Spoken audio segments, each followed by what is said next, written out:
Leonarda is famous for turning the bodies of all three of the women she killed into soup and tea cakes.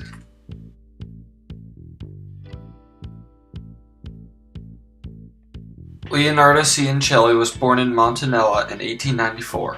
She had a difficult childhood, shown by the fact that she attempted suicide twice. When she grew older, her parents didn't approve of her marriage as they wanted her to follow an arranged marriage they had set up.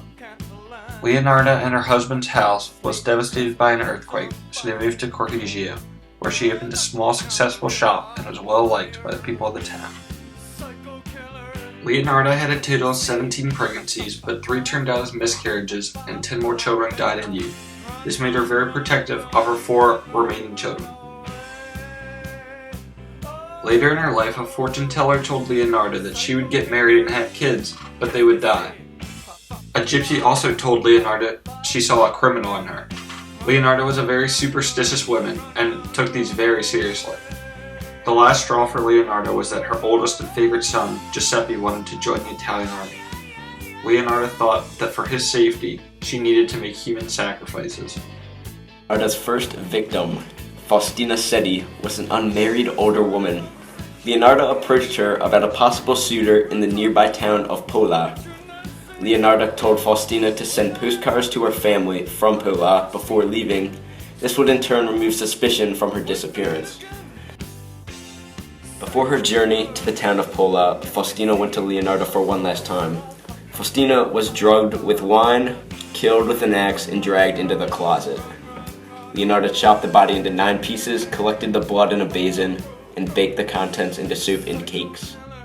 Leonarda mysteriously received 30,000 lire from Faustina for her services.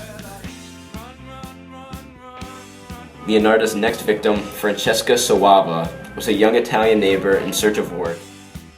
Leonarda lured her in and approached her with a possible job as a school teacher in a nearby town. Again, she had the victim send postcards to loved ones to once again slip under the radar. She killed the young girl in the same way as her previous victim. Her third and final victim was Virginia Cacioppo, that she killed on September 30th, 1940. She was a former singer who was lured by Leonarda with a possible job opportunity. She was again instructed to tell nobody where she is going. Leonarda killed her in the same way as the others and got 50,000 lire and assorted gems. Leonarda's sister-in-law grew suspicious of Leonarda and tipped the police off that there might be something wrong. The cops opened an investigation on Leonarda, to which she was soon arrested after she confessed immediately.